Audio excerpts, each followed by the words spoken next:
Good morning, Mark Sudduth, HurricaneTrack.com here with your Hurricane and Hurricane HD video blog for September 11th, 2012. A look at the Atlantic Basin, and we can see that Leslie has transitioned into a post-tropical storm, basically meaning that it's losing its tropical characteristics. It never really had a tight inner core, but the winds nonetheless are starting to spread out over a larger area and it's taking on more of a comma shape, more indicative of an extratropical mid-latitude storm. But it is sitting over some very warm water up here. If we look at the anomaly chart, you can see water temperatures, all that red, that's for real. This is not embellished. Very, very warm, 3 to 4 degrees Celsius above normal, and that translates to easily 4 to 5 degrees Fahrenheit above the average for that area.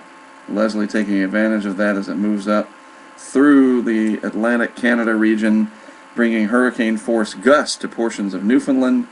It'll all move out by just 6 hours from now. The weather will be much nicer, and people can start cleaning up from the debris that has been brought upon them by Leslie's passage. At least it wasn't a major hurricane, and with all of this warm water compared to normal up here in the northwest Atlantic, this was a particularly and potentially dangerous situation. Had Leslie been able to really develop into a strong hurricane when it made that turn, it would have had a lot of extra energy to work with. Luckily, that didn't happen, and as it is, only minor damage reported in Newfoundland. So what's next? Well, this is Invest Area 91L, and you can really see that dry air lurking very close to it, but it's going to work its way towards this warmer water that's sitting over here, and it'll eventually develop and become Tropical Storm Nadine. And then I think, based on what the pattern has been and what the models are showing, first of all, there'll be enough of a trough sitting out here, basically a big old weakness, that this will never get past, I'm going to say, 60 degrees of longitude, and that may be pushing it. So that I think what will happen, Nadine to be will turn north and eventually just kind of sit out here over the subtropics. And once it's north of about 30 degrees of latitude, between 25 and 30, I fully expect that it'll become a very strong hurricane sitting out over the open Atlantic, bothering only shipping interests. That is just the pattern we're in. As I've mentioned already before, only Isaac and Ernesto getting through this year to impact land areas.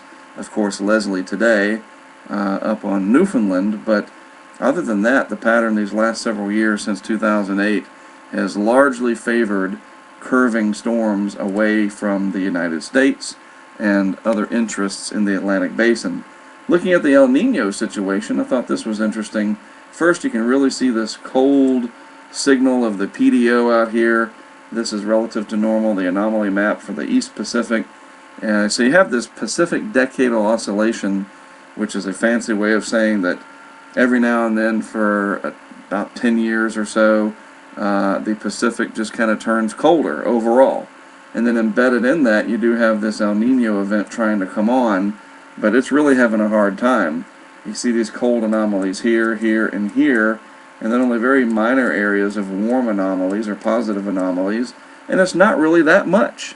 So I fully expect that latter September into October, we will have a busy time in the Caribbean and the Gulf of Mexico, and I would think that chances are pretty good that we will have another hurricane landfall in the United States before the end of the season, simply because of the way the pattern is shaping up and the way things look. It's already been very busy. The El Nino is not coming on strong, so why stop now? I think logic would dictate that we need to stay prepared and be on the lookout that the second part of the season, especially as things migrate the patterns of development back towards the Caribbean and the Gulf and the Southwest Atlantic, that it's only prudent to stay on top of things because, too, the MJO just might be heading back towards the areas over here that are favorable for Atlantic development in the Western Hemisphere and the Africa region. It's not a guarantee, and this is just one model from the GFS perspective, but there are some indications that yes, we're going to kind of cycle out here and come back around towards favorability at the end of the month and into early October.